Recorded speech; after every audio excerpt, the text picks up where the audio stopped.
Hello, good people of YouTube. Mountbatten here. Today, with the newly released Tier 9 Premium Italian Light Cruiser, the Gonzaga import to review for you guys today. I'm a little bit behind on this ship as she was quietly released into the armory over the weekend. I didn't realize it was out until we were going over it in the Salt Ships and Scuttlebutt podcast. But yes, I have acquired her now, and we are going to take a look at her today and discuss whether or not you may want to pick up this ship. Before we do, though, of course, massive thank you goes out to the channel's Patreon supporters. I'm not a CC, so I do not get any of the ships you see here on the channel to review for free. So we have to pick them up using the ad revenue that the channel generates or the generous funds donated by the channel's Patreon supporters. Link to that is in the description down below if you wish to be oh so generous. Speaking of the price tag for the Gonzaga, before we get into talking about what she is, the only way you can acquire, well, there's actually two ways I should say, to acquire her right now. The first one is in this 34,900 doubloon bundle. Now, in all fairness, this is an Admiral bundle, so you do get a special commander with a special voiceover, I do believe. There you go. You get a port slot, 7.5 million credits, 5 of the Regia Marina permanent camos. You get 25 of the blue economic bonuses, 70 of a variety of the combat flags, as you see there, and of course the Gonzaga. And you get a combat mission and the flag as well. Now, sure, that's all good, right? But this comes out to be just around 138-ish US dollars. That is a lot for any digital item, right? A little absurd in my opinion, but hey, at least they're selling it where you can just buy it. You don't have to get it in a crate, but you can try to get it in a crate if you so wish. In the crates, you have a 5% chance of getting a ship. And, well, it's going to be one of those first because you have a 4.5% chance to get the Aquila, the Giuseppe Verdi, the Marco Polo, and the Roma. And then you have a 0.5% chance to get the special ship, as they call it, the Gonzaga. So, yeah, that's a special little twist this year, right? Because normally, this event, normally they would, throw the Gonzaga in with these ships. You have 5% chance of rolling one of these ships, right? And then you could, potentially get the Gonzaga in there. But now they tossed her out by herself. So there you go. So, yeah, Wargaming got a little bit better there. At least you can buy the ship outright, albeit in a bundle that's, $138. But Monmouth, you released the ship normally. We could just buy the Monmouth. Why couldn't you do that with the Gonzaga? It'd still be like, $70, $80, right? Because it is a Tier 9 premium ship, So, there's that. But anyway, that's how you get the ship. Let's talk about the ship itself. So, what is the Gonzaga? Well, the Gonzaga is actually a little bit of Italian inbreeding. It is a mix between the... Where are you at? The Abruzzi here. As you can see, that's clearly what the hull is based off of. And then you smack a little bit of the Regalo on top of it in terms of the guns and the special speed boost. There you are, Regalo. So she gets Regalo's guns in triple turrets instead of the dual turrets that you see here. On top of the booster, the special engine boost you see here, the emergency engine power, 25% boost to the top speed of the vessel. So, it does make for an interesting combination. We'll get more on that when we get to the gameplay review portion of the video. But that is essentially what the Gonzaga is. And now I've lost her. Oh, there she is. Forgot that I took the commander off it. But that's essentially what the Gonzaga is. You take the Abruzzi, smack the guns onto the...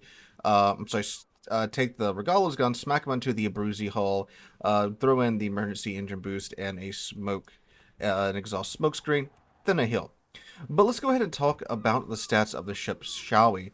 Economy. This is, of course, a Tier 9 premium ship, so you do very much get the premium economy on top of the bonus package that we see here. So a 10% boost to the credits on top of a 100% boost to your various XPs. And then, of course, like I said, the Tier 9 premium economy on top of that. These were the bonuses I was running for the duration of this review, so all of the end screens you see for the background footage for the gameplay portion, that's what generated those outcomes.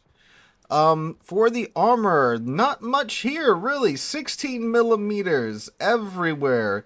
16 stern, 16 upper belt, 16 upper bow. You do have a 30 millimeter little slit there, so that's a little bit better.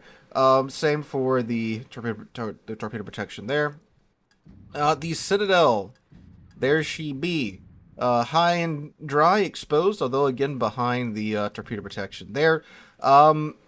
Spaced armor doesn't do a whole lot. I can tell you that much from playing the ship. But yeah, you're basically a giant destroyer with a Citadel, if you want to think of it like that. That's a fairly fair way to think about it, in my opinion. Alright, so going up from the armor, or lack thereof, you get 34,100 hit points base, 16% torpedo damage reduction. For the guns, like I said, you get the Regalo's guns, but in a triple turret configuration, and 4 of them. So 4x3, 135mm guns, so 12 guns total, the 7.7 second base reload time, a 180 time of 9.5 seconds, and every single one of these turrets can rotate 360 degrees, so that is quite nice. But a maximum range of only 13.8 kilometers, very much on the short side there. Your HE, and it does get HE and SAP, which is a rarity for more modern Italian cruisers. You get 1950 maximum HE damage, a 9% fire chance per shell. The HE can pin 23 millimeters of armor, and the shells come out the guns at 875 meters a second. And then for the SAP shells, a maximum damage of 3,050. They can pin 38 millimeters of armor, because SAP, and a initial velocity of 875 meters a second out of the barrels. You do get torpedoes. You get 2x3 of the 533mm torps. They do a maximum damage of 20,433, which is pretty nice. And they have a range of 10 kilometers, which is also quite nice. 72 knot top speed as well base.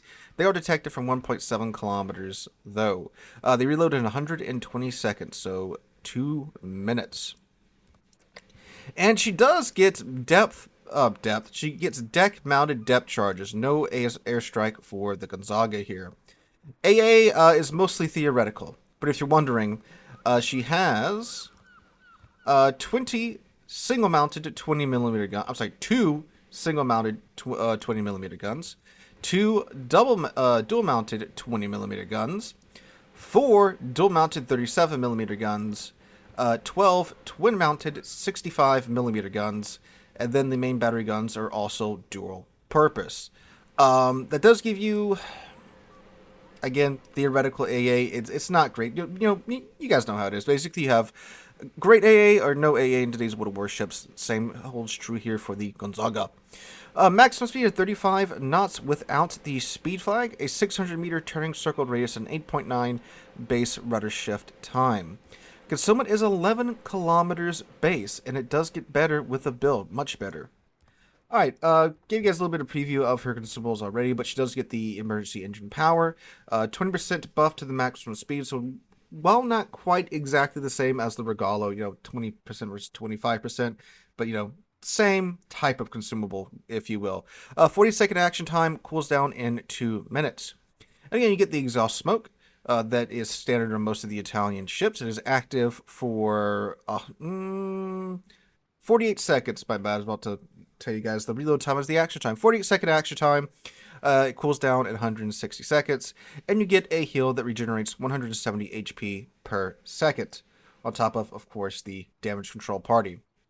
Alright, I'm going to go ahead and put a commander and module build here on my Gonzaga. And we will see you guys here in the matter of a fade cut. Alright, for the module build that I used on the Gonzaga for my review, I'm with main armaments mod 1, as obviously, you have a bunch of SAP guns, and you are going to be using them for most of your damage income, right? So you want to keep those in the battle. So this reduces the chance of the main battery becoming incapacitated by 20%, gives the main battery guns a 50% buff to their survivability, and if they do get knocked out, a 20% buff to their recovery time. Same for the torpedo tubes as well. I then went with Engine Room Protection Mod 1.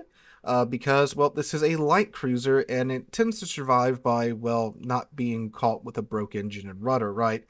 So this gives us a 20% buff to the chance of the engine becoming incapacitated, a 20% buff to the repair time, same to the steering gears as well.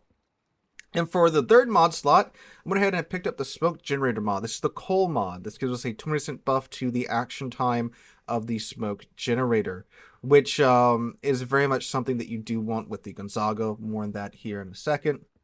Then went with steering gears mod 1, which gives us a 20% buff to the shift time of the rudder. Again, light cruiser that stays alive by not being hit. That's why I took that mod.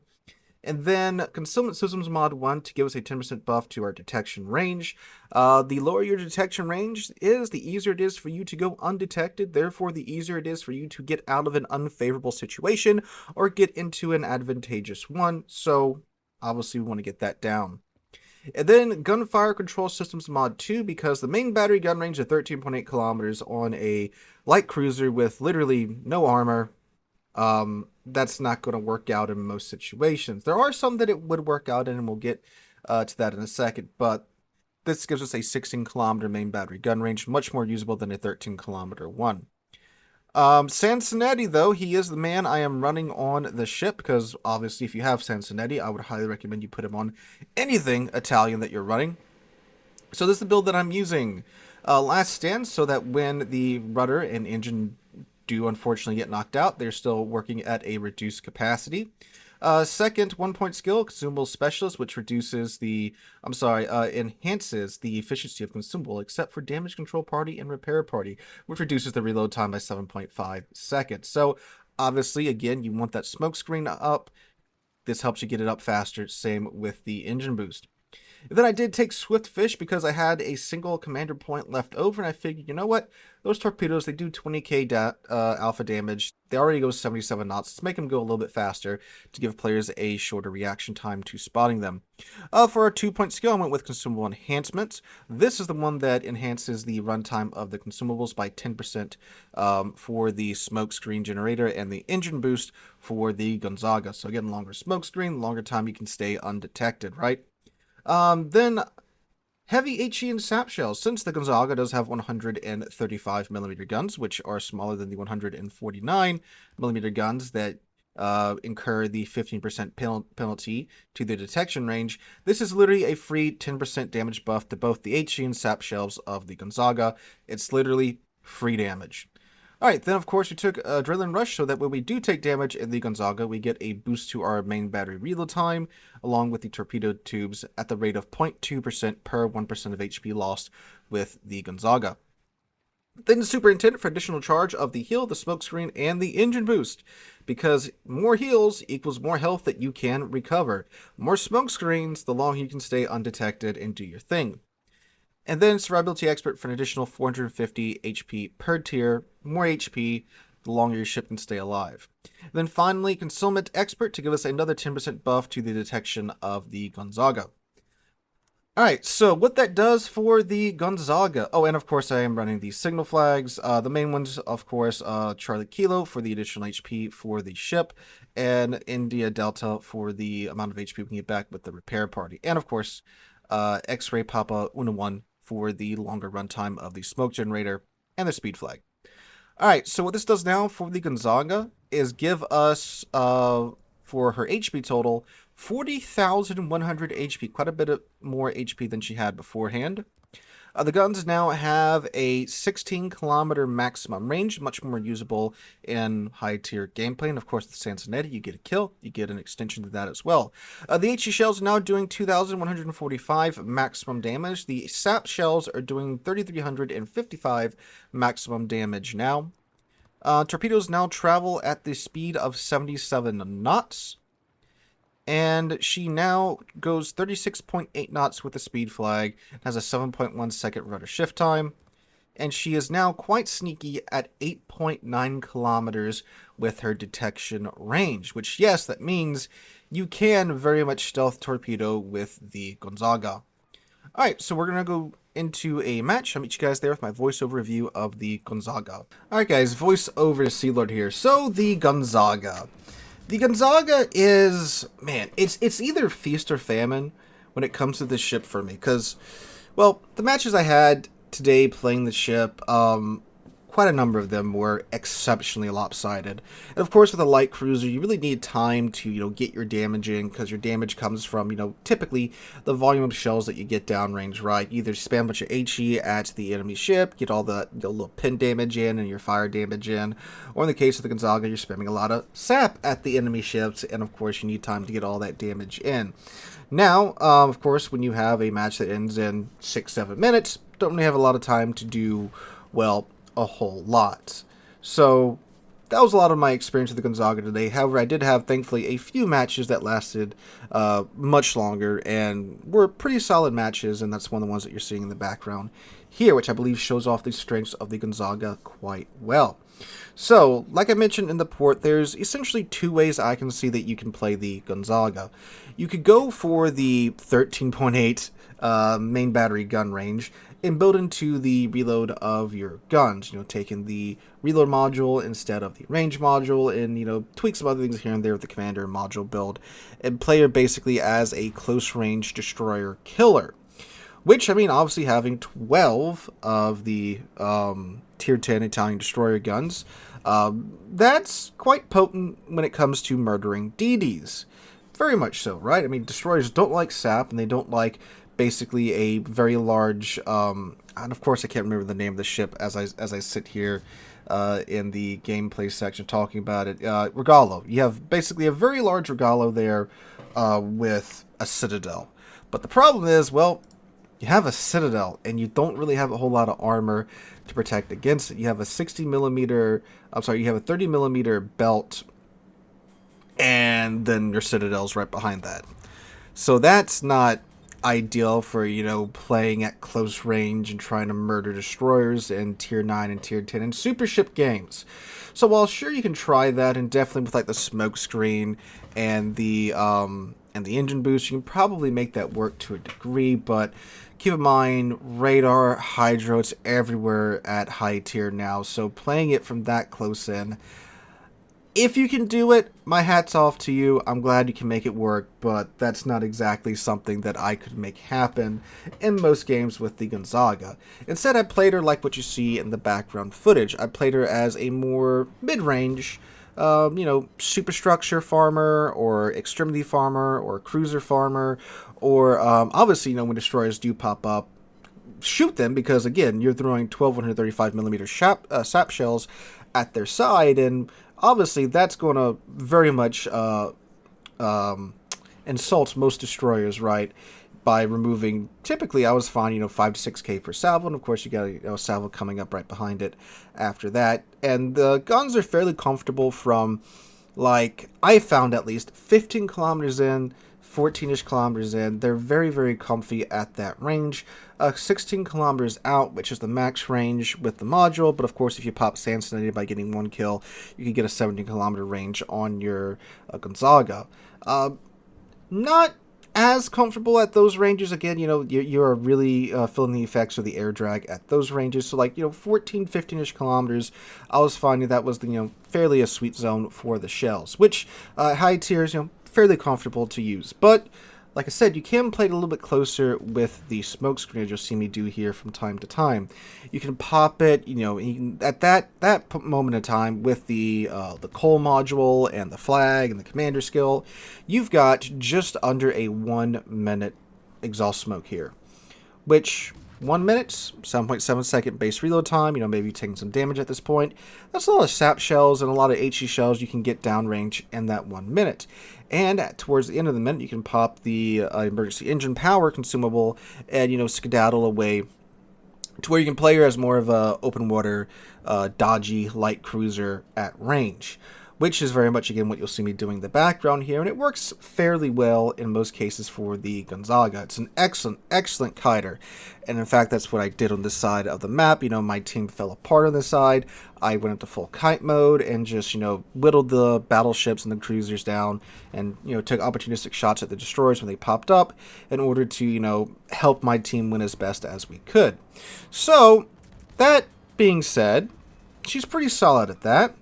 pretty fun playing her in the open water, dancing away from the salvos that will absolutely, utterly wreck you if they even sneeze close enough to your ship. Pretty fun ship when it's played like that.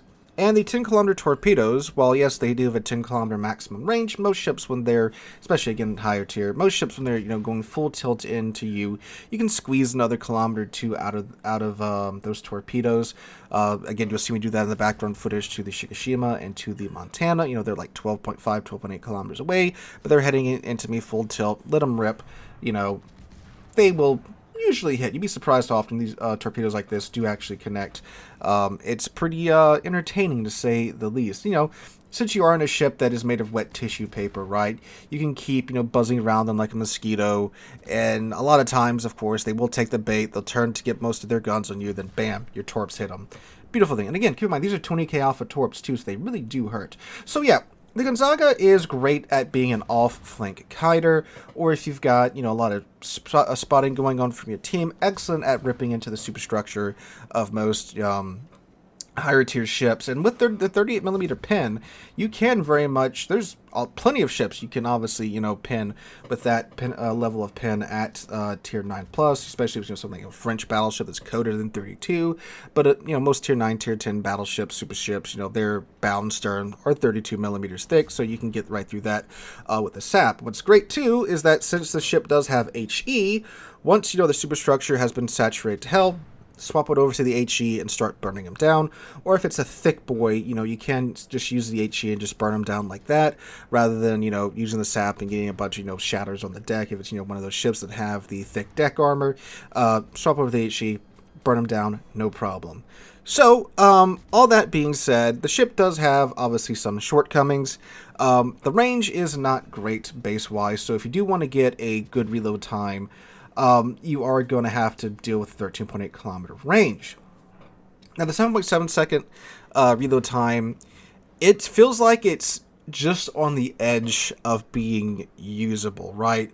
It feels, it is long for a light cruiser, right? I was going to say it feels long for a light cruiser, and it is long for a light cruiser to have a 7.2 reload time on only 12 guns. But again, it's SAP, so you have to have the balance in there, right? But I feel like, maybe like 6.5 or even like a 6-second reload time would have been a little bit more comfy for getting those shells down range at a quick enough pace. But 7.7, again, it's right there to where it's like, yeah, this'll work. And of course, with Adrenaline Rush and having no armor, you will have a pretty low reload time before too long in most matches in the Gonzaga.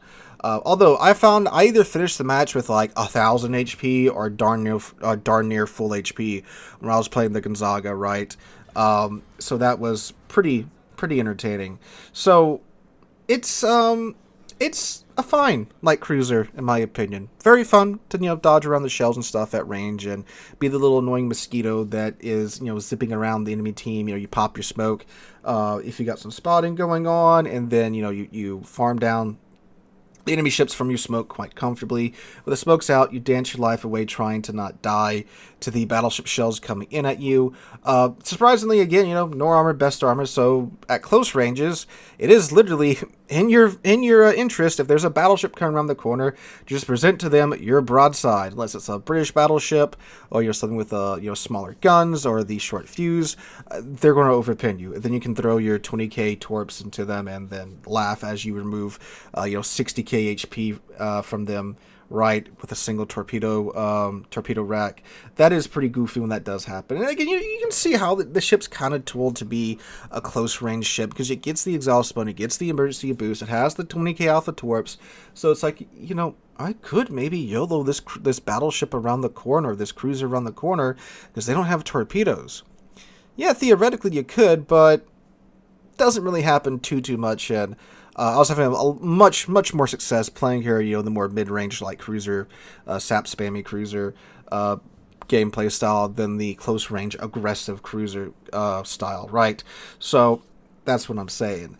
Now, obviously, the big question is it worth it? Well, not for this price, considering you can only get her for $130 plus US right now for a tier 9 cruiser. Like, yeah, it's got the tier 9 economy, it's got the sap shell, so there is a pretty good earning potential there in terms of the credit income, but like for $130+ right now, that's a little nuts. I guess if you want to maybe throw some, $10 at the container, see if you get her like that. I think if you manage to get her in a container, sure, that's fine, but I wouldn't recommend that, right? Because you don't know you're going to get the ship for sure. She'll be back, and from what we've seen with Wargaming's pattern in the past, 6 months, she'll be back in the shop for a normal price. Maybe they'll add her to the shop for coal. If they do add her to the army for coal, this would be a wonderful coal ship to pick up. Would it be my first recommendation if she does eventually get re-added to the game for coal? But I would say, yeah, definitely, make it a priority to get her before your time's done here with World of Warships if she does come back for something like coal. I think that would be more than fine.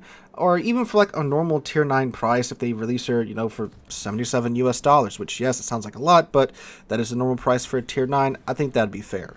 So overall, because she is in my opinion, a fine tier 9 premium cruiser, and one that is pretty fun to play if you like, playing the dancing light cruisers at range, which I do. 7 out of 10 for me here.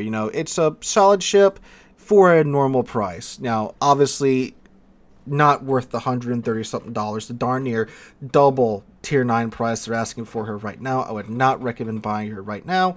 Wait for her to come back in a more normal fashion. I think she's worth picking up for sure.